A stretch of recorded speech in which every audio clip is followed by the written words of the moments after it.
puedes hacer, no sé, un reversing a un APK, un punto IPA, que son, para los que no saben, digamos, son los compilados de las aplicaciones, tanto en Android y iOS respectivamente. Pero yo iba a las cabinas de internet, como le decimos en Perú, a los cibercafés. Iba porque precisamente no tenía en casa una computadora, entonces iba a hacer tareas, ¿no? También a jugar, como todo adolescente. Pero cualquiera puede acceder a esta información de manera sencilla, inclusive puede pedirle código a la IA sin saber programación, ¿no? sí. Seguridad 360 llega gracias a Entelgy, Human Driven Technology. Hola a todos, bienvenidos a Seguridad 360, tu podcast de ciberseguridad. Mi nombre es Roger Menéndez y me acompaña como siempre en la conducción Ricardo Berrospi. ¿Qué tal, Ricardo? ¿Cómo estás? Hola, Roger. Nuevamente es bueno que tengamos un episodio más con grandes invitados el día de hoy y espero que salga bonito. Sí, vamos a tocar el día de hoy un tema bastante interesante, en gran parte bastante técnico, pero creo que va a impactar mucho a la gente que nos sigue. Y para eso tenemos dos invitados bastante reconocidos en el medio, muy especializados también en el tema que vamos a comentar. Y para hoy tenemos a alguien que, si menciono su nombre, Josué Rojas, seguro algunos no lo sacarán, pero si menciono a Nox, seguro ya varios lo recordarán. Nox es un profesional apasionado por la ciberseguridad, por el reversing, que va a ser uno de los temas que vamos a tocar hoy. Ya lleva más de 15 años en este mundo, ha estado en múltiples eventos como speaker, también ya se encuentra organizando eventos. Hoy vamos a tocar justamente ese tema. Sin embargo, es un referente cuando hablamos de todo lo que tiene que ver con ofensiva, reversing, análisis de malware. No solamente con eventos locales, sino también a nivel internacional. Su carrera profesional despegó con el análisis de malware bancario. Él ha estado reportando algunos hallazgos a organizaciones que justamente trabajan en poder detectar estos puntos. Se adentró también a tema de explotación a bajo nivel, colaborando con varias empresas de seguridad. Ya es un Security Research, investiga, está constantemente también publicando sus investigaciones y también ha participado en varios CTFs, destacando, ganándolos, no solamente a nivel nacional, sino a nivel internacional. Actualmente está en el equipo de las Sexy Alpacas. Es un equipo que representa al Perú en eventos de CTFs a nivel internacional. Ha ganado durante varios años y, justamente lidera y es uno de los referentes también dentro de este grupo de los nuevos integrantes. También nos acompaña Mauricio Jara. Mauricio Jara también es bastante conocido en el medio. Él es un profesional en temas de seguridad ofensiva. Ha liderado diversos proyectos de Red Team, Threat Hunting, especialista en el desarrollo y análisis de malware. Va a ser parte de lo que vamos a conversar el día de hoy. Actualmente se encuentra trabajando en el sector privado. También es un Security Research. Cuenta con muchos años de experiencia profesional, pero como todos aquí estamos desde hace mucho más años investigando, metiéndonos en estos temas. Es mentor de varios grupos académicos y bueno, nos acompañan ambos para este episodio. ¿Qué tal, Nox? ¿Cómo estás? ¿Qué tal, Roger? Bueno, muchas gracias por la invitación, a ti, Ricardo, también. Todo muy bien, la verdad contento de poder estar aquí y poder hablar un poco acerca de lo que sabemos y también para todos los que nos ven, ¿no? Gracias. Excelente. Mauricio. ¿Qué tal, Roger? Gracias, Ricardo, igual por la invitación y lo mismo, ¿no? Gracias por este espacio para compartir un poco la experiencia que tenemos y un poco también motivar a la gente a que se meta a este mundo. Sí, genial. Me gustaría poder comenzar, y ustedes que llevan ya varios años metidos en este mundo, sin embargo, algo tuvo que haberlos motivado a poder desarrollarse profesionalmente en todo lo que es la ciberseguridad, el pentesting, el análisis de malware y demás. A ver, José, si estás empezando contigo, cuéntanos qué cosa es lo que a ti te motivó, te encendió el tema de la ciberseguridad. Claro, mira, cuando yo iba a las cabinas de internet, como le decimos en Perú, a los cibercafés, Iba porque precisamente no tenía en casa una computadora, entonces iba a hacer tareas, ¿no? También a jugar como todo adolescente. Y una vez alguien llegó con un cheat para un juego online, ¿no? Y claro... ¿Qué juego era, te acuerdas? Fue Rakion, de Softonic, Rakion, sí. Softonic. Y entonces todo el mundo quería usar el cheat, ¿no? Y yo también. Pero a diferencia de todos, yo quería saber cómo funcionaba eso, ¿no? Entonces pregunté mucho, indagué, supe de dónde lo había sacado, me metí a ese foro, pregunté. El game hacking es un poco complicado porque hay dinero en el medio, entonces no suelen compartir tanta información. Pero bueno, pude aprender un poco acerca de eso. Fue mi primer lenguaje de que aprendí, que fue ensamblador. Aprendí muchas cosas y ahí inicié, ¿no? A hacer reversing y hacer cheats para juegos online, ¿no? Como Rakion. En tu caso, Mauricio, ¿cómo bueno, en mi sos? caso es un poco distinto porque yo en realidad empiezo siendo desarrollador de software. Empecé haciendo, de hecho, web, aplicaciones móviles. Y ya con el tiempo comencé a meterme más a CTFs. De hecho, hace no mucho, 5 o 6 años, comienzo a hacer CTFs y comienzo a ver videos de reversing que eran extremadamente complejos. Y como a mí siempre me gustaba, digamos, tratar de resolver problemas complejos, me llamó muchísimo la atención no entenderlo. Entonces, creo que la motivación principal fue justo eso, no entender algo y tratar de estudiar lo suficiente para posteriormente entenderlo bien, ¿no? Entonces, con eso ya te motivó el tema de la curiosidad también. Sí, yo creo que sí. Digamos, el ignorar muchas cosas o no entenderlas porque son muy complejas a veces genera temor, pero en mi caso lo contrario, ¿no? Me generó más curiosidad. Bien, bueno, y ahora hablando ya de temas más ya técnicos y empezando a entender qué es el reversing, ahí Nox, a ver si nos puedes comentar qué se entiende como reversing y qué es lo que lo diferencia de otras especializaciones en temas de seguridad. Claro, bueno, podemos definir reversing, ¿no? Y de ahí vemos cómo esto se diferencia en otras ramas. Pero reversing básicamente es poder entender algo, un producto final o no, en sus partes fundamentales, ¿no? Qué cosas los componen, y de esa manera saber qué podemos hacer respecto a eso, por ejemplo, qué ventaja podemos sacar, si podemos modificarlo o algo, o simplemente entenderlo para mejorarlo, ¿no? Entonces eso es lo que en esencia significa el reversing, ¿no? Y después en la ciberseguridad lo aplicamos, ¿no? Mucho para poder entender cómo funcionan los programas internamente, los procesos, los sistemas operativos, el hardware mismo incluso, ¿no? De tal manera que podamos encontrar ciertas vulnerabilidades, falencias y luego poder mitigarlas, ¿no? Dar recomendaciones, eso en general. Claro, algunas veces nosotros aplicamos reversing en la vida diaria cuando queremos entender algo y necesitamos desarticularlo en partes para ver realmente cómo funciona. Entonces, algo similar es el reversing en ciber, ¿no? Yo siempre he tenido la idea de que reversing, por ejemplo, pues también conocí algo de ensamblador, ¿ya? Y digamos, a veces cuando tenemos como has comentado que has empezado programando, tenemos un programa pero que ya está compilado, ¿verdad? Y este programa que está compilado ya un usuario final interactúa con lo que el programa tiene, un botón, una alerta, etcétera, ¿no? Pero yo entiendo con lo que dijo Josué, es que básicamente el reversing es cómo por dentro es que funciona todo, ¿no?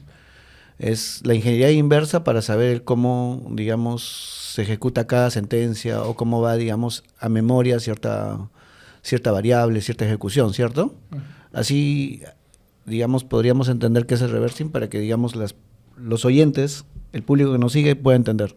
Exacto, sí, es entender cómo funciona por dentro y de ahí vemos qué hacemos con esa información, pero básicamente es entender cómo funciona.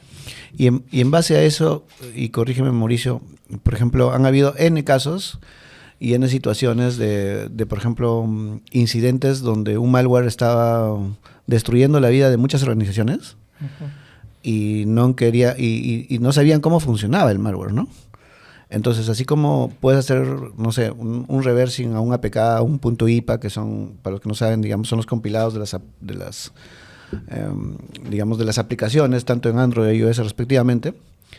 Pero bajo este escenario de tener un malware, por ejemplo, ¿podrías hacer un reversing a un malware? Sí, claro. De hecho, a ver, primero establecer como premisa que un malware no necesariamente se presenta en forma de binario y tal. Un malware es un software malicioso que se puede presentar en cualquier manera. Pero claro, hay un esfuerzo detrás de los actores maliciosos por ocultar esto, ¿no? Por ocultar que no se vea malicioso, que trate de pasar desapercibido ante los sistemas de detección. Entonces, en ese sentido, sí, el reversing ayuda justamente a, digamos, desentrañar todo ese esfuerzo de los atacantes por ocultarlo y de alguna manera entender qué hay detrás. Y obviamente, una vez que se extrae esa información, nutrir a los sistemas de seguridad para que posteriormente, ya sea por inteligencia artificial o patrones, pueda detectar justamente estos indicadores, ¿no? Genial. Y cuando hablamos, por ejemplo, de que, apelando ya a otro término que también es parte de lo que hoy día nos reúne en el tópico del podcast, es la parte de evasión, ¿no? Que es otro escenario, digamos, de actuación cuando, por ejemplo, los equipos de Red Team o los equipos que están ejecutando algunas pruebas en las organizaciones quieren bypassar los controles para saber cuán eficaces sean. No sé si nos puedes contar en qué consiste esa otra parte también del tópico del podcast. Claro, en general, la evasión en el contexto de ciberseguridad implica tener un conjunto de técnicas, procedimientos para evitar ser detectado por un sistema de seguridad. Ahora, cabe decir que, por ejemplo, la ofuscación, que es una de las técnicas más comunes, no busca esconderse, sino más bien ocultar para presentarse ante un sistema de seguridad como algo benigno, ¿no? O como algo que no lo entiende. Entonces, sí, prácticamente los atacantes utilizan una serie de herramientas, ya sea públicas o demás. Va a depender también del objetivo, porque la mayoría de malwares que son, digamos, masivos, de distribución masiva, lo que buscan los actores es una distribución que sea compatible con la mayor cantidad de dispositivos y que también sea rápido de desarrollar. Entonces, aplican técnicas de evasión que ya existen, ¿no? Que ya son públicas, que son open source, que esto de alguna manera les juega en contra porque al ser públicas, al ser ya conocidas, son más detectables por los sistemas de seguridad, ¿no? Entonces, ahí se juega con eso. Okay. Y ahí, Nox, y en base a tu experiencia, digamos, ¿cómo crees que se relacionan estos conceptos de reversing, de evasión, de ofuscación, pero ya en la práctica con equipos rojos y equipos de defensa? ¿Cómo crees que se interrelacionan todos estos conceptos? Bueno, el reversing ayuda mucho porque uno puede entender cómo funciona un sistema de seguridad, ¿no? Por ejemplo, un EDR que ahora se escucha mucho. Cómo funciona internamente, ¿no? ¿Qué procesos se está mirando? ¿En qué momento empieza a actuar, ¿no? Incluso, ¿qué falencias tiene para buscar ciertas cosas, ¿no? Entonces, el reversing nos ayuda para poder entender eso y luego poder crear los agentes específicos para que puedan saltar esas normas, esas reglas que tienen los EDRs, ¿no? Incluso algunos de ellos son vulnerables, los EDR. Algunos piensan que protegen, pero puede ver que tratando de poder encontrar algo o parsear un formato en específico, en realidad no controlan específicamente de manera programática los campos y incluso el mismo agente pueda tomar ventaja de eso, ¿no? Porque los EDRs, Mauricio capaz puede decirlo mejor, pero deben tener un privilegio más alto que un usuario normal para que pueda monitorizar, ¿no? Entonces, cuando eso sucede y tú estás ya en el contexto del EDR, tienes el mismo privilegio, por así decirlo, que el EDR, ¿no? Entonces, eso también es una falencia que el reversing te puede dar, ¿no? Te puede dar todo ese contexto y luego ver cuál es el mejor camino que uno puede seguir. Y cuando hacen, digamos, toda esta tarea de hacer reversing, de, digamos, trabajar buscando evadir malware, o sea, al final hay de alguna u otra manera programación, me imagino. ¿Y qué herramientas utilizan? Me imagino que al final, independientemente del lenguaje, si puede ser trabajar con C puro, con ensamblador, pero ¿qué herramientas finalmente, no sé si se puede decir nombres, pero digamos, utilizan? Bueno, particularmente creo que ya sea para reversing o para buscar técnicas de evasión, el entender lenguajes de bajo nivel como C, C++, Assembly es esencial, ¿no? Creo que es importante poder entenderlo. De repente Assembly no a gran detalle, pero sí por lo menos saber qué hacen las instrucciones más conocidas. Y a partir de ello ya comenzar a, digamos, implementar otros lenguajes y herramientas. Python, por ejemplo, para automatización de generación ya sea de payloads o si es por reversing para automatizar o instrumentar ciertas actividades que son repetitivas. Yo diría de ese lado. Ahora, el lado que corresponde a las herramientas, yo creo que va a depender mucho de la preferencia de quien hace la actividad, ¿no? La disciplina del reversing. Particularmente, yo empecé, por ejemplo, con WinDBG, entonces se me acostumbra a hacer, se me hace mucho más fácil hacer debugging con eso, que de repente a otras personas con IDA o de repente otro tipo de aplicaciones, ¿no? Pero particularmente considero que va a depender mucho de la preferencia de quien lo realice. Y Mauricio, aprovechando el espacio, ¿cómo crees que han evolucionado estas herramientas, las que tú utilizabas quizás en esa época que recién comenzabas con lo que se tiene ahora? Bueno, hasta donde las he utilizado me han servido para casi todo lo que he necesitado, ¿no? WinDBG, al igual que IDA también, tienen capacidades para implementar plugins, tiene para hacer scripting, entonces son cosas que facilitan y automatizan. Yo creo que al final el objetivo es tratar de automatizar todo, ¿no? Instrumentar lo que se pueda para no tener que hacer tareas repetitivas. Entonces, casi todas las herramientas hoy en día, por lo menos las más conocidas, te permiten hacer eso, ¿no? ¿Y esas herramientas, para que conozca el público, son gratuitas, son de pago? Por ejemplo, IDA tiene su versión Pro que es de pago, WinDBG es gratuito, ¿no? Hay diferentes, para todo, digamos, que se quiera meter a esto, hay aplicaciones que tienen versión gratuita y también de pago. ¿Y tú coincides con el uso de esas herramientas? ¿Tienes Sí. alguna otra en mente? Bueno, yo creo que las herramientas son como los cuchillos. Creo que usamos mucho los cuchillos en ciberseguridad para Pero hay que ejemplificar. saber cocinar. Por ejemplo, un cuchillo de oficio, no uno más pequeño, lo usamos para picar ciertas cosas. Claro. Pero no vamos a usar el mismo cuchillo para sacar claro. lonchas de jamón crudo, por ejemplo. ¿no? Claro, claro. No sirve. O queso. No sé. O queso, ¿no? O en otras cosas, ¿no? Es lo mismo, ¿no? Nosotros usamos herramientas específicas según el entorno que nos competa, ¿no? Por ejemplo, para Windows usamos WinDBG, para Linux GDB, para Mac OS, LLDB, por ejemplo, ¿no? IDA Pro lo podemos usar en todos los sistemas operativos. Ghidra, que es gratuito, Ghidra. que yo creo que está muy bien para las personas que puedan entrar, porque es una herramienta muy potente, pero la verdad que todos pueden acceder, ¿no? Y concuerdo bastante con Mauricio, ¿no? Nosotros vamos usando las herramientas según lo necesitemos, porque nosotros debemos usar las herramientas, no al revés.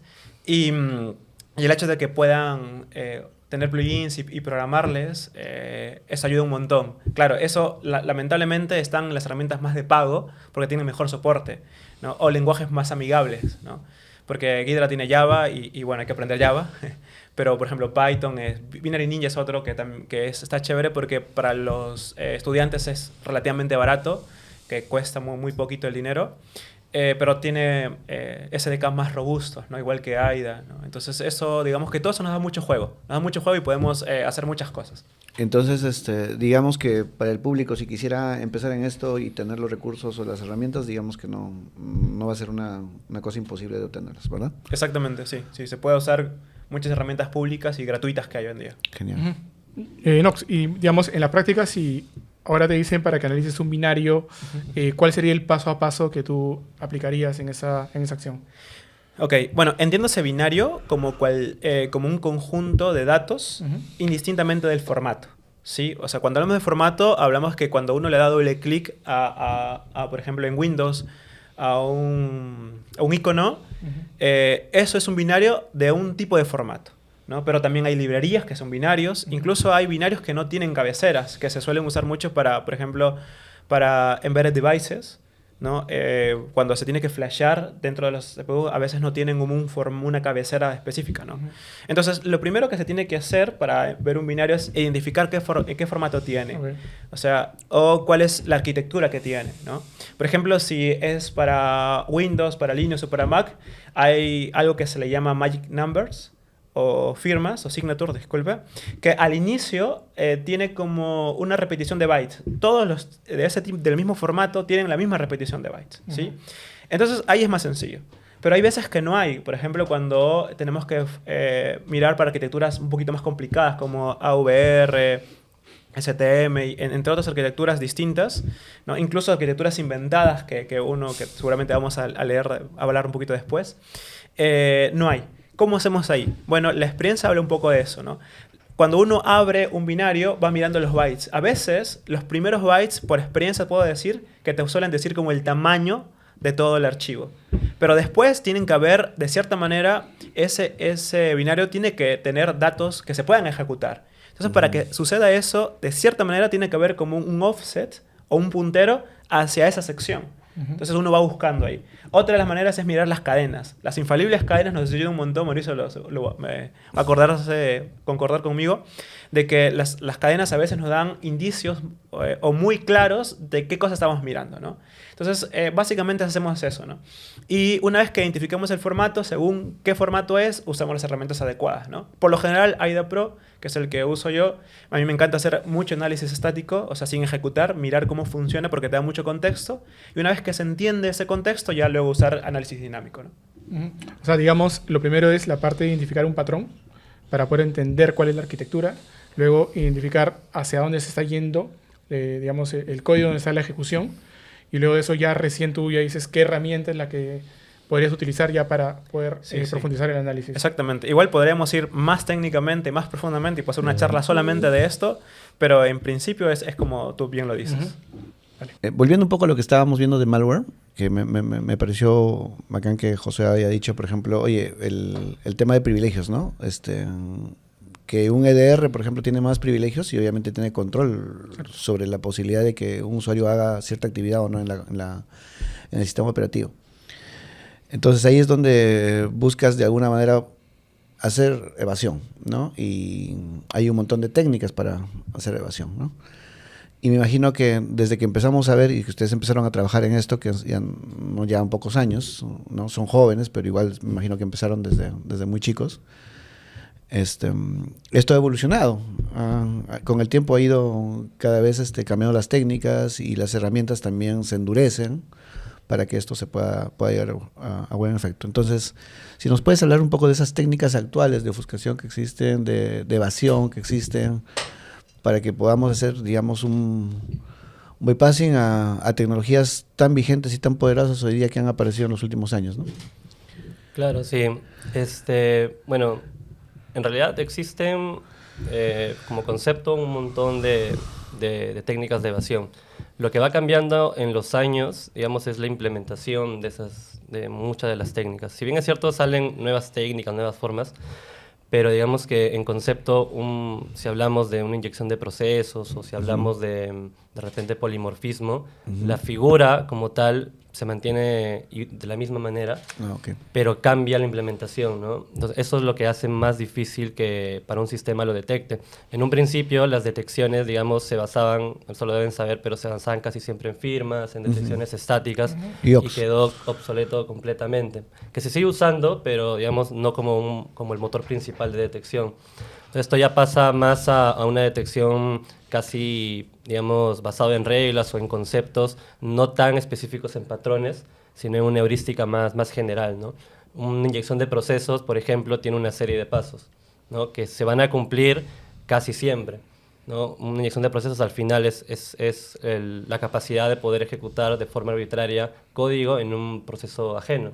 Entonces, como concepto, la tarea de los sistemas de seguridad es detectar la heurística de eso, al margen de la implementación, ¿no? Entonces, justamente cuando se genera este esfuerzo de parte del atacante para evadir esto, existen pues un montón de métodos, ya sean estáticos o dinámicos. La forma más simple es, digamos, la ofuscación, que lo que hace es modificar mucho las instrucciones de manera que sea poco entendible para el sistema de seguridad. Pero eso también trae desventajas, porque, por ejemplo, la alta entropía que genera, ¿no? el mucho ruido que genera la ofuscación hace que los sistemas lo detecten de manera inmediata. Entonces, al final del día, este esfuerzo de los atacantes para tratar de evadir los sistemas se basa en la creatividad, o sea, en tomar lo que ya existe, ¿no? Y reinventarlo nuevamente, o sea, sacarle la vuelta, como se dice, y tratar de hacer lo mismo, pero agregando mucho más ruido, agregando métodos distintos, implementando o juntándolo con otras técnicas. Y al final eso hace que de cara al EDR, porque recordemos que detectar un malware por un EDR es muy complicado, es muy, muy difícil. Entonces, para el EDR al final es una nueva variante. Y volver a detectarlo, digamos, es muy difícil para un sistema de seguridad. Y en ese sentido, en línea con lo que acabas de decir sobre el tema de firmas y todo eso, por ejemplo, yo he estado alguna vez a cargo de un equipo de Blue, ¿no? O viendo, digamos, un equipo de SOC. Y una de las tareas que yo me propuse es que no haya ni un indicador de compromiso que esté faltando y que esté integrado a las herramientas, a un EDR, a un WAF, a un IPS, etcétera, que todos estén así como que actualizados, ¿no? De acuerdo al contexto de las amenazas. Esa tarea, entonces, basado en lo que tú acabas de conversar, ¿qué tan, digamos, relevante sería en términos de verdad parar a un atacante que hoy en día, como tú dices, tiene otro tipo de actuación? Ya, lo que pasa es que aquí hay que considerar primero de que la forma o los procedimientos que se usan para detectar basado en IOCs, por ejemplo, no es que no funcione. O sea, sí funciona. Mitiga la mayoría de malwares que ya están siendo distribuidos. Que están publicados, que están una URL públicos, con un IP, exacto. etcétera, ¿no? Porque, digamos que la manera más tradicional sería esa, ¿no? Pero eso no quiere decir que el atacante, como ya mencioné, no vaya a crear, no pueda o no sea capaz de crear una nueva variante, ¿no? Y crear nuevas variantes al final es extremadamente sencillo, entre comillas, porque basta con de repente modificar algunas funciones. Si el IOC de repente está detectando un patrón en específico, es hacer lo mismo, pero de manera, digamos, que con otro método, con otros métodos, ¿no? Ofuscando de repente un poco más o agregando código que no sirva. Entonces eso al final, detectar esas variantes, ¿no? Para un sistema de seguridad es extremadamente difícil, inclusive con IA o con lo que fuese, es muy, muy, muy difícil. A eso te iba a decir. Entonces, digamos, si las tecnologías de seguridad que están, digamos, del lado de la empresa cuidándonos, no tienen esa posibilidad de utilizar IA, aún así consideras que podría, digamos, no ser suficiente para los nuevos tipos de Es que difícilmente, hay que recordar que existen primero los malwares que son de distribución masiva, que son los que la mayoría de empresas reciben, claro, ¿no? Cuando ya hablamos de un actor malicioso que está haciendo un ataque dirigido para una empresa, exacto, por más que pongas la seguridad que pongas, va a entrar de alguna manera, ¿no? Porque es un ataque especializado hacia esa empresa, ¿no? Está enfocado hacia esa empresa. Entonces, sí, esos sistemas sí protegen y lo hacen bien, ¿no? A la mayoría de escenarios, pero cuando alguien, un actor malicioso se enfoca solamente en ti, va a buscar los medios. Tiene todo el tiempo, digamos, busca todas las otras debilidades, claro, porque no solo previamente ya investigó ya qué cosa es lo que tiene, qué barreras de protección tiene esta empresa y está yendo ya para evadirlas directamente. Exactamente. Claro. Tal cual. Y por ejemplo, y en el caso ahí, te pregunto Nox, también ahí sí complemento a Mauricio, hoy en día ya se utilizan técnicas para evitar el reversing, digamos, de algunas aplicaciones. Tratan de frenarlo de alguna forma. ¿Qué técnicas utilizan ustedes para poder saltarse estas barreras anti-reversing? La técnica de sudar duro, sentado en una computadora, a ver qué cosa tienen implementado. Es que, bueno, hoy en día hay cosas cada vez más complicadas. Y como lo mismo decía Ricardo, y creo que hablaban ellos dos, es que con el suficiente tiempo y recursos se puede, ¿no? Claro, lo que hacen ellos es complicarla más. Entonces, hay cosas que ya medianamente son un poco conocidas, como son las operaciones aritméticas que no hacen nada, o los predicados opacos, que básicamente son comprobaciones de condiciones inocuas, ¿no? Entre otras cosas que uno de cierta manera ya entiende eso, ¿no? Luego también están otro tipo de protección como la redirección de ejecución, o sea, crean muchas bifurcaciones, ¿no?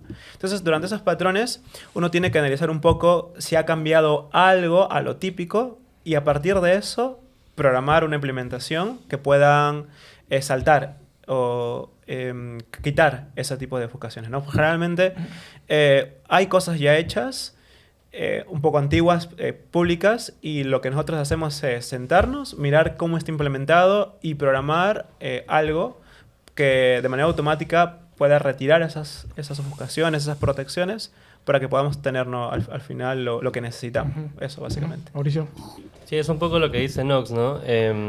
Cuesta bastante. Creo que la mayoría de malwares a no ser que sea para un caso, un escenario muy específico, pero la mayoría utilizan herramientas que son de conocimiento público, ¿no? Packers conocidos.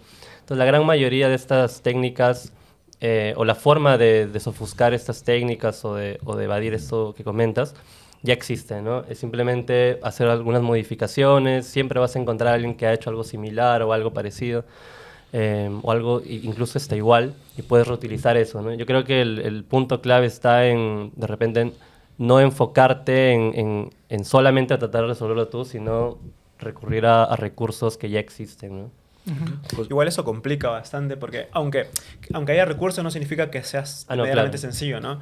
Por ejemplo, hoy en día se usa mucho el lenguaje intermedio, que básicamente es como si todos habláramos el mismo idioma en todo el mundo, ¿no? Eso ayuda un montón. ¿Por qué? Porque todos hablamos el mismo lenguaje y eso hace que la interacción sea mejor. Pero claro, eso no pasa. Lo mismo pasa también a bajo nivel, ¿no? No todo está hecho con las mismas características, con la misma forma de compilar o mismas optimizaciones en el mismo lenguaje, en la misma arquitectura, ¿no? Entonces, lo que se usa mucho es poner una capa intermedia para que hable ese mismo lenguaje.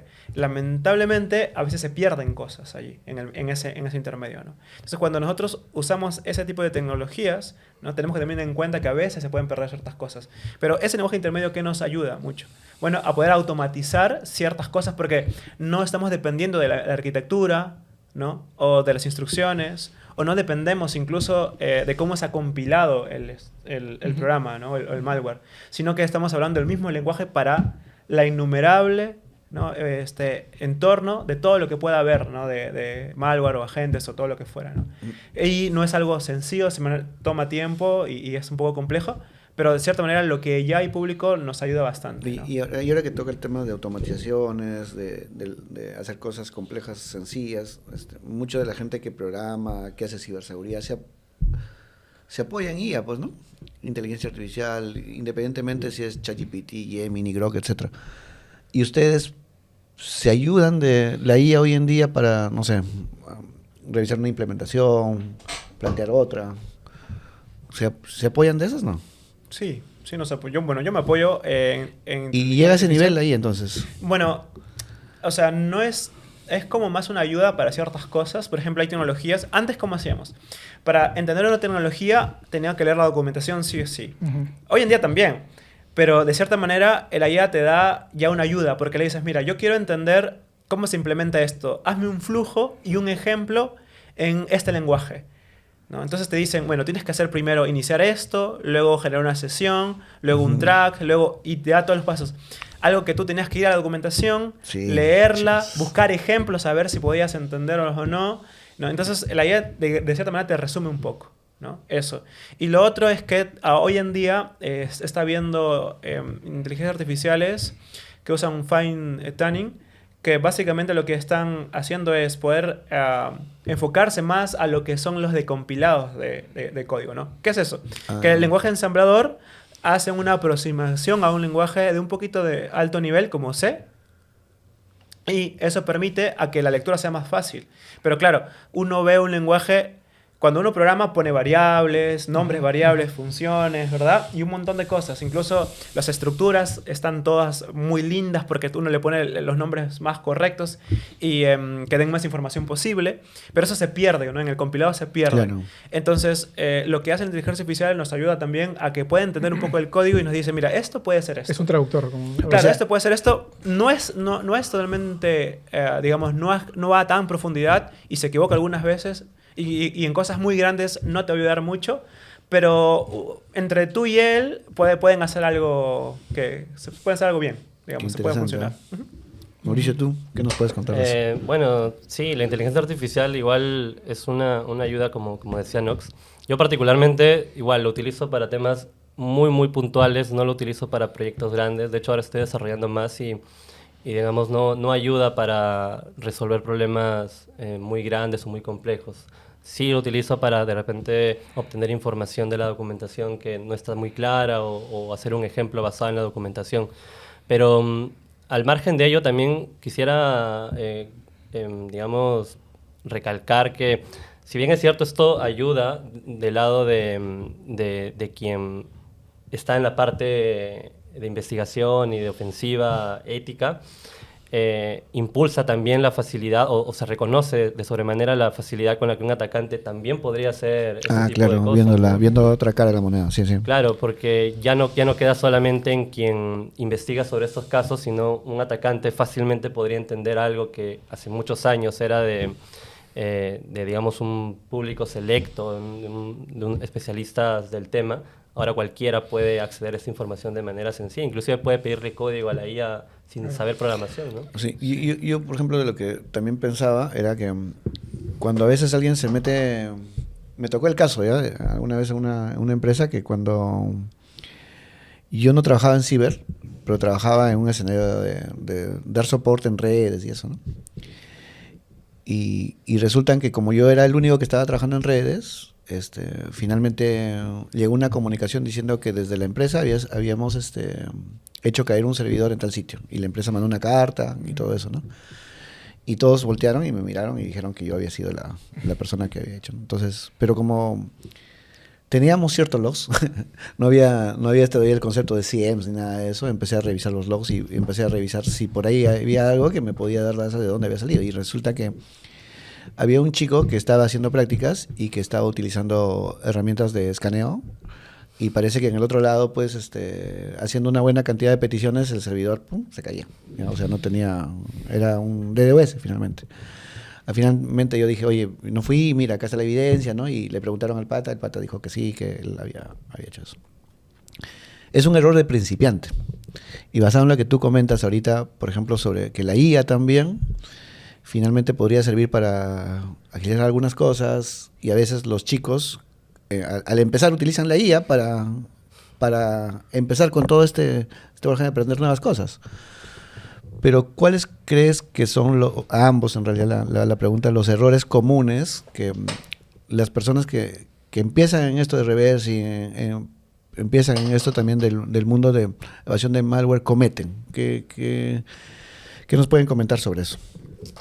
Bueno, lo típico, ¿no? De creerle todo, ¿no? A veces alucina y dice cosas que no son o se inventa cosas. Hasta el día de hoy, las últimas, hay cosas que no son ciertas. Yo recuerdo que estuve preguntándole acerca de una documentación para arquitectura de ARM, ciertas cosas que no entendía muy bien, a ver cómo les explicaba, y al final me estaba explicándolo mal. Yo tengo un colega que trabaja ahí en la misma empresa de ARM, y le pregunté a él, ¿no? Y él me explicó totalmente distinto. Y claro, ahí te das cuenta que no puedes creerle todo, ¿no? Tienes que también tener cierto conocimiento para no dejarte engañar, porque a veces alucina o crea cosas que no existen, ¿no? Que creo que es lo que básicamente suele pasar hasta el día de hoy. Mauricio. Sí, claro, yendo por esa línea sobre el creerle todo, ese exceso de confianza que a veces se le tiene a la IA, ¿no? De hecho, yo estoy casi seguro que muchos incluso pedirán algún comando, ayuda, y lo copian y lo pegan sin siquiera cuestionarse qué es lo que le ha proporcionado la IA, ¿no?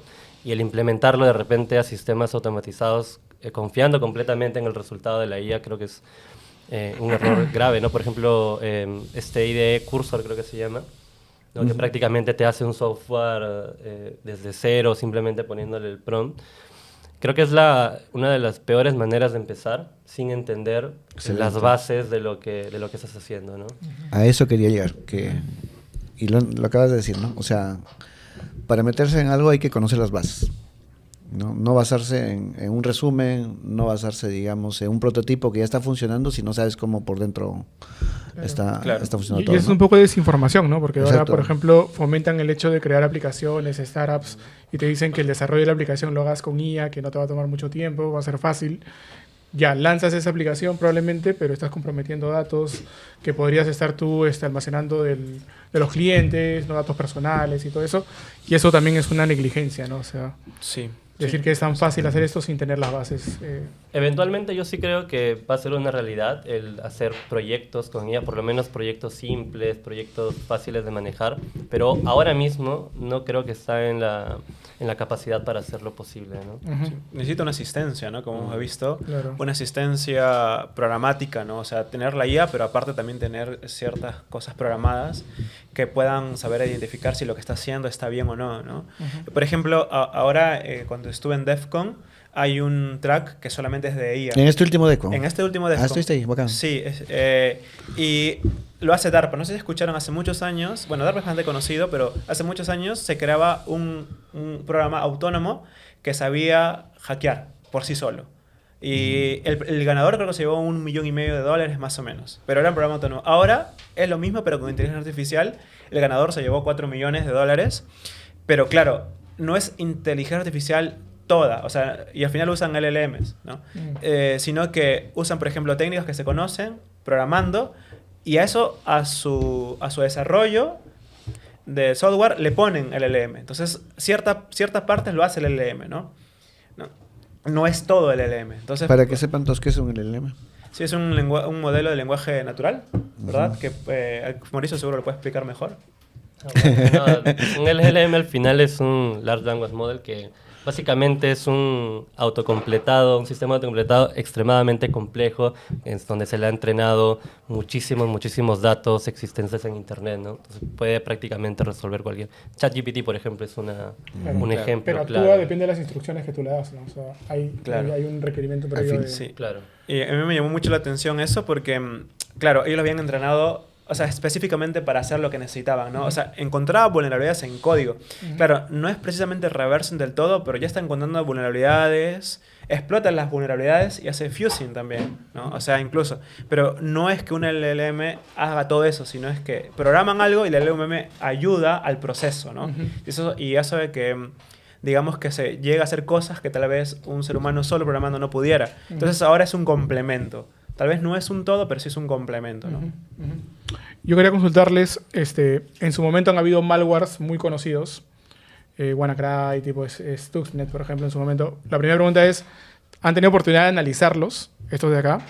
Y la segunda es, ¿qué técnicas innovadoras han detectado ustedes que están utilizando hoy en día estos ciberdelincuentes, esos actores de amenaza que están cada vez sofisticando más el malware para que puedan tener la mayor ofuscación posible? Bueno, a mí me gustó mucho Stuxnet cuando salió, porque hacía cosas que solo se hablaban de manera técnica en papers, ¿no? Por ejemplo, las colisiones de HMD5, ¿no? Que había papers, pero solamente estaban allí, ¿no? Incluso Zero Days, que eran súper locazos, como por ejemplo, tan solo ver un documento y ya con eso te pawnean, te hackeaban, ¿no? O sea, haber leído y haber investigado un poco, porque revisé un poquito de eso a bajo nivel, me llamó mucho la atención. Entonces, te das cuenta, cuando es un ataque dirigido, se hace estas cosas. O sea, son investigaciones profundas, que son un equipo por lo general que hace eso, ¿no? Que crean este tipo de técnicas. La verdad que a mí me llamó la atención mucho y yo quedé encantado, ¿no? Mirando cómo... Claro, no por el ataque, sino por lo que hayan hecho, ¿no? Como gente, como malware. La ingeniería que está detrás. Exactamente, ¿no? Pero colisiones de HTML5, por ejemplo, al final es matemática. Sí, No exactamente. sé. Pero había papers, pero no había nada implementado hasta la época. Stuxnet fue la primera implementación práctica que se mostró. No había nada. Y con eso dijeron MD5 vulnerable. Claro, a partir de ahí, ¿no? O sea, había papers, pero no había nada práctico, ¿no? Entonces, Claro. para hacer eso no son gente cualquiera, no son gente capacitada y un equipo detrás, ¿no? ¿Tú, Mauricio? Bueno, técnicas innovadoras. Claro, primero mencionar justo también lo que dice Nox, ¿no? Los malwares que son desarrollados para un enfoque muy especializado, para una empresa o para un objetivo muy especializado, normalmente tienen estas características, ¿no? Zero Days, técnicas que no son muy conocidas, muy probablemente por un mercado negro de Zero Days también debe existir, pero al menos lo que yo he estado notando con los últimos malwares, si bien es cierto, sí implementan técnicas nuevas, como estaban explotando, creo, la de WinRAR hace no mucho. He visto que ahora están explotando más, por ejemplo, este tipo de escenarios en donde le solicitan al usuario el reCAPTCHA para que tiene que presionar, no sé si han visto Windows R y colocar un texto que parece que es para resolver el CAPTCHA, pero es un malware de acceso inicial. Ese tipo de técnicas donde aprovechan justamente la poca experiencia técnica del usuario son las que más ahora se están viendo. Yo creo que es por una tendencia a las personas por lo mismo, ¿no? Ese exceso de confianza al sistema, a la aplicación, ¿no? Porque la aplicación te dice que hagas algo y lo haces sin dudar. Entonces, esto están aprovechando últimamente los atacantes, ¿no? Ujú. ¿Y han tenido oportunidad de analizar malware industrial para sector OT? No malware, pero yo estuve trabajando, haciendo ingeniería inversa y buscando vulnerabilidades a firmwares que se usa en ese tipo de lugares, ¿no? O sea, dentro de estos dispositivos. Y muchos de ellos, al ser, pues, tener poco tamaño, ¿no? Es poco espacio, generalmente, y tal vez algunos muy antiguos, no están pensados para la seguridad, ¿no? O algunos son monolitos gigantes corriendo en un solo privilegio, ¿no? O, por ejemplo, son cosas de radio, ¿no? Que uno se puede conectar y le va mandando fruta, como diríamos, mandando cosas allí y puedes incluso hasta crashearlo, ¿no? Entonces, eso es lo que he visto y hay vulnerabilidades bastante antiguas que se pueden explotar en ese tipo de software, ¿no? Claro. ¿Y cómo haces? O sea, ahí bacán la indigencia de decir, oye, por ejemplo, estoy revisando algo que en teoría, en mi punto de vista, es comercial, ¿no? O sea, que ni siquiera está publicado el firmware o, digamos, la base de lo que finalmente va a ser el sistema operativo, ¿no? Entonces, tú hablas, me imagino, si haces research, imagino hablas con la marca y te proporcionan eso. ¿Cómo llegas a tener, digamos, esa información? No, bueno, lo ideal es que entras a su página y puedes descargar el firmware. Claro, eso es lo ideal. Eso es lo ideal, que no siempre se cumple. Ajá. Entonces lo que se hace es abrir el producto, ¿no? Uno abre el producto y luego mira qué cosa tienen implementado allí dentro, qué chips tienen, ¿no? Entonces, una vez que uno sabe qué chips tienen, ahí va luego usando diferentes técnicas que uno puede conectarse. Por ejemplo, lo que se hace es buscar si tienen abiertos puertos de debugging o puertos para conectarnos de logs o ciertas bases o protocolos que nos permitan hablar con el CPU. Pero ahí sigues teniendo, o sea, lo que voy es que, por ejemplo, ahí tienes acceso, digamos, Físico. Físico, Sí, claro. necesitas tener acceso físico. Ya, si no tienes, o sea, yo me voy al lado de que tú quieres revisar algo donde no tienes acceso y no tienes acceso a la marca tampoco. Entonces, ahí. Claro, ¿cómo no, haces? no, la gente lo que hace es compran el producto, Ok. compras el producto, una vez que tienes el producto haces todos los pasos que te estoy comentando, obtienes el firmware de diferentes técnicas y con ese conocimiento luego te vas a la empresa que tiene ese producto y ahí atacas, ¿no? Claro. Que generalmente es lo que se suele hacer, ¿no? Claro, eso es lo que hacen los ciberdelincuentes. Se compran el producto, buscan la forma de ver el firmware, descargarlo, buscarlo, Está bien, solicitarlo, hacen su investigación y ataque dirigido. Ujú. Así es. ¿Tú, Mauricio? Bueno, yo no he analizado malware en OT, pero sí, lo que dices es bastante cierto, ¿no? Normalmente son dispositivos bastante antiguos y lo que he estado haciendo últimamente ha sido justo lo que comenta, ¿no? Extraer firmware. He comprado, bueno, gracias a un amigo he adquirido ciertos dispositivos PLCs que estoy todavía experimentando. Wow. Pero sí, y claro, lo que comentabas también me pareció un poco curioso porque si no tengo acceso al firmware, no tengo acceso por el proveedor y no tengo permiso de nadie, ¿qué estoy haciendo, no? Algo benigno, no creo. Pero bueno, eso. Oye, y no recuerdo cuál, pero me acuerdo en qué momento, pero me acuerdo que hubo una noticia que no podían parar un virus, creo que era WannaCry, si no me recuerdo, pero un chico hizo reversing y finalmente encontró una línea de código que apuntaba en teoría a un DNS, que en teoría lo único que era bloquear ese DNS y con eso separó el... Claro. Entonces, ¿qué otros casos conocen por ahí que podrían ser similares? ¿O han aplicado alguna vez reversing para parar un... Ya no como un tema de saber cómo, sino de defender, ¿no? Sí. Bueno, mi primera época que yo trabajé en esto fue haciendo reversing para malware. Y recuerdo que habíamos encontrado a un tipo que siempre hacía lo mismo, de cierta manera, ¿no? Hackeaba ciertos servidores, subía el phishing, ¿no? De los bancos conocidos aquí en Perú, pero también los usaba para alojar malware y ese malware tenía las IPs de las futuras campañas que iba a tener, ¿no? Entonces, de cierta manera ya habíamos encontrado el patrón y yo lo que hacía es que sabía dónde solía alojar él, ¿no? Entonces, solía alojar su malware, ¿no? Entonces, una vez aloja su malware Y yo me di cuenta de que el Crypter es un programa que lo que hace es volverlo indetectable a los antivirus. Entonces había dañado su malware, lo había dañado, o sea, estaba inservible. Entonces yo me di cuenta porque cuando quise analizar me di cuenta que no ejecutaba, no funcionaba, ¿no? Bueno, entonces lo que hice fue revisar qué cosa había roto el Crypter, o sea, qué cosa había pisado mal. Arreglé la parte de la cabecera que el Crypter había malogrado. Y luego pude hacer que funcione su malware, ¿no?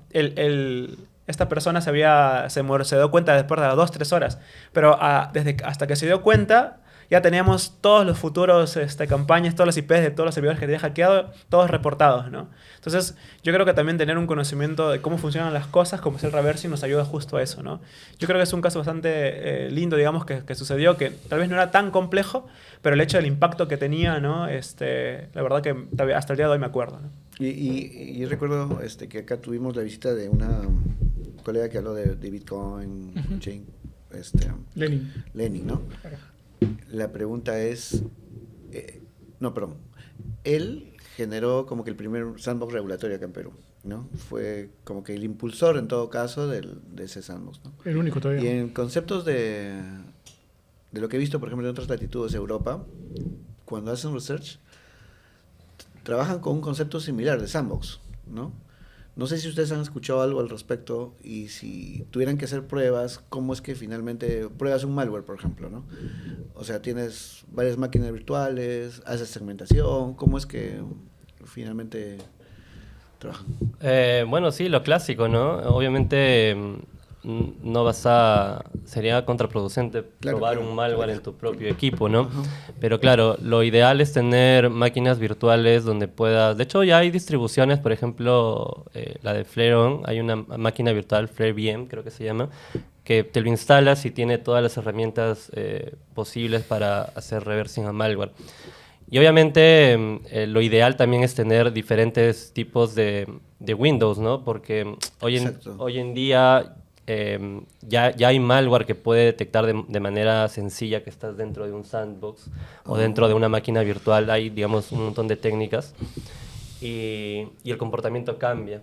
No solamente cambia, sino a veces el command and control te envía otro malware basado en... Sí, ahora hay algunos malwares que incluso generan una especie de fingerprints del equipo y saben que es una VM.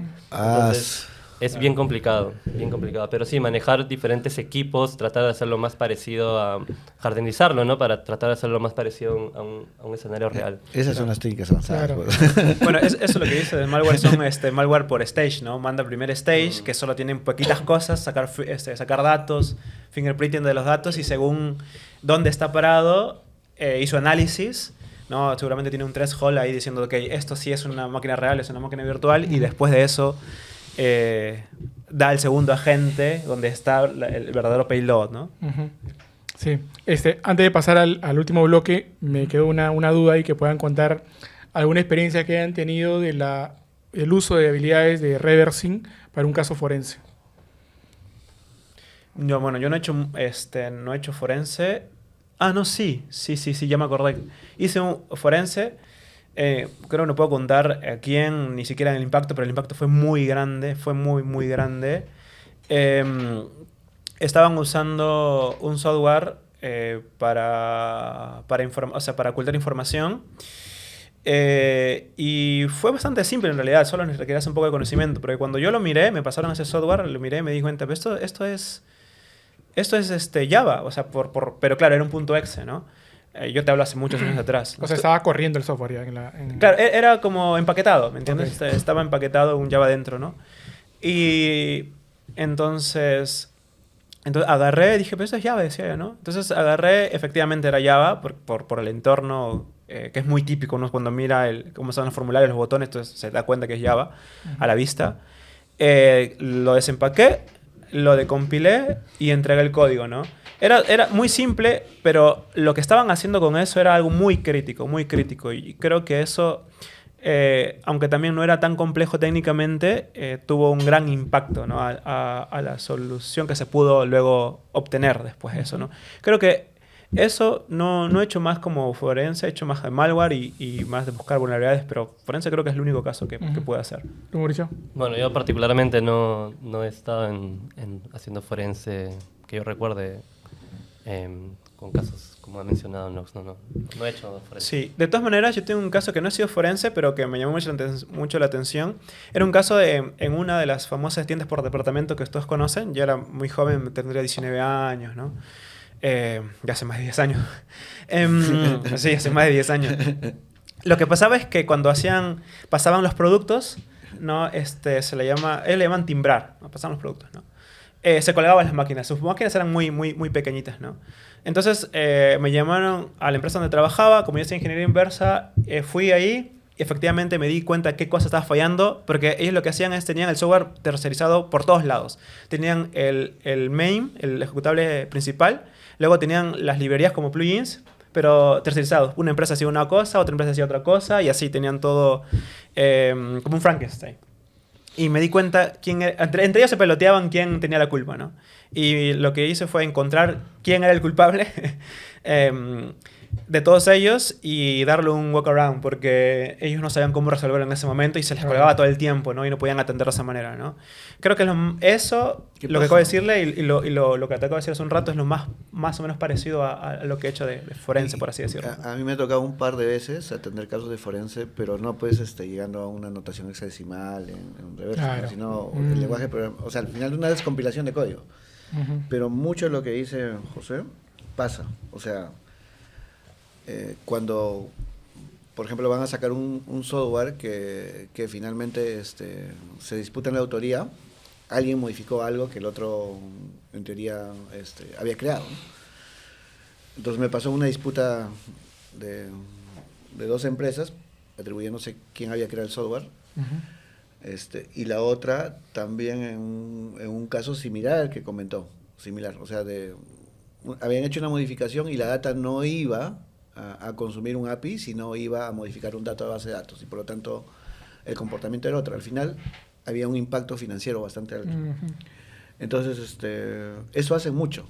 O sea, las personas cambian el código que en teoría está en producción, o cambian el código que finalmente sale para consumo masivo, etcétera, ¿no? Claro, pero en este caso fue por una mala integración probablemente, ¿no? O sea, Claro. como venía por todos lados, no estaba adecuadamente integrado. Bueno, ya pasando a un último bloque, justamente mencionábamos al comienzo, ustedes están en el grupo de las Sexy Alpacas, grupo de CTF que participa en varios eventos a nivel internacional. Yo los he visto el año pasado en la ECO. Ellos han estado, quedaron en segundo lugar. Sí, quedamos segundos. Quedaron en el segundo lugar en la ECO Party y estaban los 3 días, prácticamente no asistían a las charlas, estaban metidos día y noche resolviendo ahí el CTF. Y habían gente, bueno, estaban ellos que ya tienen bastantes años en esto y había también Nueva Escuela, ¿no? Sí. Nueva Escuela que estaban justamente también resolviendo con ellos el CTF. Mi consulta va por qué tipo de retos que ustedes han visto en los CTFs podrían ustedes, digamos, asociarlos a temas que hayan visto en la realidad, en el día a día. Bueno, yo creo que una de las ventajas del CTF, primero lo que se ve al día a día, es la rapidez mental, la agudez mental, porque tú tienes ciertas horas específicas para resolver un reto. Yo recuerdo cuando empecé hace muchos años, hablo de cerca de 10 años jugando CTFs atrás, era muy lento resolviendo las cosas, ¿no? Y conforme iba jugando cada vez más, me volvía más rápido, abriendo las cosas, programando, escribiendo. Incluso tener agudeza mental, eso ayuda un montón. Yo creo que es lo principal. Lo otro es, yo conozco gente que trabaja también en empresas muy reconocidas, otras no tanto, pero que son de muy alto nivel, que cuando participan o hacen estas clases de TFs, ¿no? Hacen de tal manera que uno tenga que aprender algo, nuevas técnicas, nueva información. Y a veces ciertas cosas uno las aplica, ¿no? O tal vez no, pero el hecho de desarrollarte es como... A ver, cuando uno quiere ir a jugar un partido, ¿no? como el mejor jugador que les guste, ¿no? Messi, Ronaldo o el que quieran, uno ve que juega muy bien y que es muy bueno, ¿no? Pero atrás él ha tenido que ir a hacer ejercicio, abdominales, levantar pesas. Bueno, yo creo que este tipo de retos es eso, ¿no? Es hacer abdominales, es levantar pesas, es hacer ese tipo de cosas. Que claro, ahorita no estás jugando un partido donde te vas a ganar pues una copa, probablemente, ¿no? Porque no vas en tu chamba y vas a ganar todo el dinero que te mantiene mes a mes, ¿no? Pero cuando tú vas a jugar, todo lo que has hecho antes obviamente te va a servir, porque no vas a rendir mejor si no has hecho ejercicio. Si no has levantado pesas, no vas a rendir mejor, no vas a poder correr, no vas a poder saltar. De la misma manera, ¿no? Yo creo que los retos STF, aunque evidentemente hay premios en algunos de ellos, nos ayudan luego para después usarlo en el trabajo, ¿no? Incluso hay retos STF de que es muy real. Hay un CTF que se llama Real CTF, que lo hacían en China, que hackeaban cosas reales y vulnerabilidades reales. Por ejemplo, hackearon Counter-Strike, dispositivos embebidos, ¿no? Tengo conocidos en Google que están haciendo el CTF de Google, que ponen vulnerabilidades reales para que no hay ningún POC y tienen que explotarlas en esos días. Así que hoy en día, más que nunca, están bastante pegados a la vida real. Y nos ayuda mucho, ¿no? al día a día en este rubro. Mauricio. Sí, justo yendo en la línea también que comenta Nox, ¿no? Más allá de lo técnico, porque si bien es cierto, los retos técnicos te aportan, ya sea la disciplina que estás ejerciendo laboralmente, te suman definitivamente de alguna u otra manera. Creo que lo que más se rescata ahí es la capacidad para, inclusive decirlo, ¿no? Trabajar bajo presión en horarios de tiempo muy reducidos, ¿no? Y resolver problemas, que es lo más importante, resolver problemas en periodos de tiempo muy, muy cortos, porque no puedes dedicarte a hacer un solo reto en toda la competencia, no tienes que hacer. Y esas estrategias para optimizar el tiempo, para saber ordenarte, para saber investigar, para saber consumir información de manera acelerada, creo que es lo más rescatable de hacer CTFs. Y creo que incluso es la mejor forma en la que alguien podría empezar en ciberseguridad. Creo que Y bueno, como mencionabas a Inox, lo asociaste con un partido de fútbol.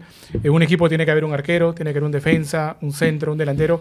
¿Qué habilidades crees tú que debería componer el equipo, ¿no? para que sea bueno, ¿no? Bueno, claro, y completo? Bueno, cuando nosotros iniciamos este equipo de peruanos, STFs, ¿no? Si tú ves la coparte, luego éramos los únicos peruanos de youtubers argentinos y de otros países, que siempre estábamos en los tops. Éramos solamente 3, ¿no? Era Carlos, César y yo. Y teníamos roles muy específicos y sabíamos lo que teníamos que hacer, ¿no? César, web y cripto. Carlos, que... ¿César Neira? César Neira, exactamente, ¿no? Carlos, que creo que es uno de los peruanos que más sabe, bueno, no solamente hay varios más, pero un capo que él sabe, él hace web, cripto, exploiting, forensic. Él creo que es uno de los peruanos que hace de todo y es muy bueno. Entonces, él en el punto medio haciendo web y reversing, y yo haciendo reversing y exploiting, ¿no? Entonces, teníamos 2 expertos haciendo 2 categorías muy, muy buenas que toman muchos puntos, y luego Carlos, que podía ir de los dos lados, ¿no? Ayudar a hacer cosas particularmente él, o también ayudar a César, o ayudarme a mí, ¿no? Entonces, así nos repartíamos. Ahora somos muchos más. Entró Mauricio, entraron varios más gente. Y lo que hacemos básicamente es ya más o menos sabemos cuáles son nuestros roles, ¿no?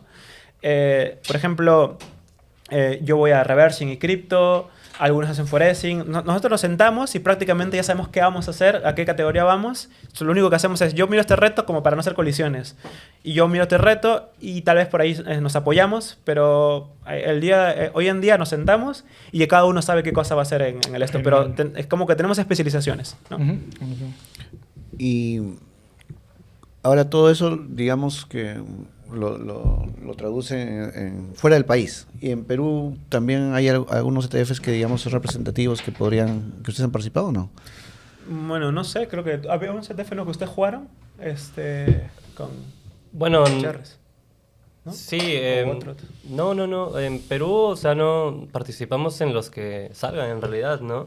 Creo que todo CTF, toda competencia es una oportunidad para aprender algo nuevo. Creo que los chicos de C-Cubico van a sacar uno, pero de ahí no hay más. Bueno, nosotros vamos a hacer en la Black Alpaca. Oye, pero ahora también ustedes están yendo como, no sé si equipo, pero están creando un village en la Ego Party, ¿no? Que son...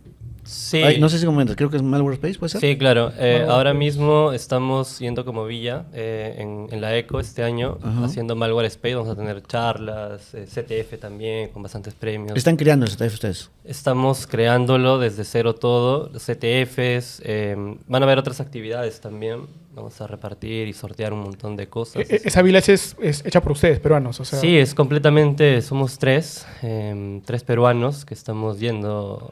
para allá, ¿no? Sí, y también está la Village de Cloud que sí, Nelson está impulsando. Ya son hay varios peruanos que están impulsando Village. Están impulsando Village y que se están, digamos, Claro. tratando de Fomentar, dándose a meterse, conocer, pero con representando, todo, sí. con tiempo. Sí. Y sí, justamente quería aprovechar el espacio, ya nos queda muy poco tiempo, pero ahí Nox, que nos cuentes un poco de lo que es el evento de Black Alpaca.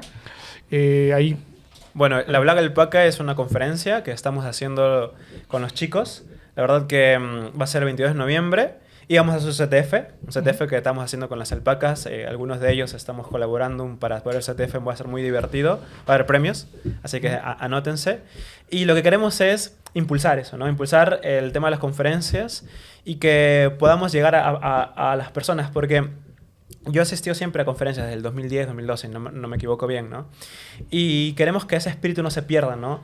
Contagiarnos un poquito de la Ecoparty, la Ecoparty del CONEX. Esta Ecoparty también está muy buena. La DEFCON o la CCC, y trasladarlo un poco. Yo creo que es un camino largo, pero creo que lo vamos a lograr con los chicos. Y bueno, están todos invitados. Están todos invitados a vernos el 22 de noviembre. O sea, se sigue un estilo más o menos de todas estas conferencias globales. Sí, exactamente. Eso queremos, ¿no? Eso queremos, y queremos mostrar eso para la comunidad, ¿no? ¿Y eso dónde va a ser? ¿Ya tienen un sitio? Sí, ¿no? tenemos sitio.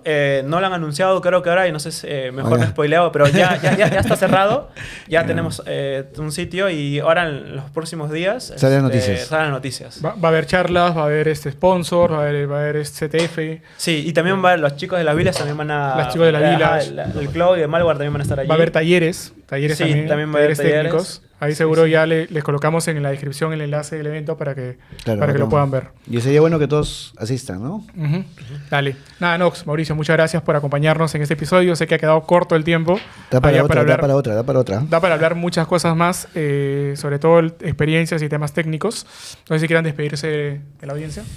No, bueno, muchas gracias otra vez por la invitación. También a quienes nos van a ver. La verdad espero que les guste. Yo creo que les va a gustar. Está bueno. Y que está bueno hablar de estos temas que tal vez no es tan común, pero de cierta manera es muy también apasionante, ¿no? Y sobre todo entender cómo funcionan las cosas internamente, creo que al final es lo que nos evoca, ¿no? En estos temas. Listo, Mauricio. Bueno, sí, de igual manera, ¿no? Agradecer el espacio y, bueno, esperando que luego de todo lo comentado salgan motivados a empezar este camino, ¿no? Ujú. Listo. Nada, muchas gracias por acompañarnos en el episodio de hoy. Ya saben que en la descripción del video están las redes sociales. Seguimos sacando nuevos episodios, entrevistando a gente profesional, influyente en el medio. Y nada, síganos en el YouTube, síganos en las cuentas que van a estar en la descripción. Y gracias por acompañarnos.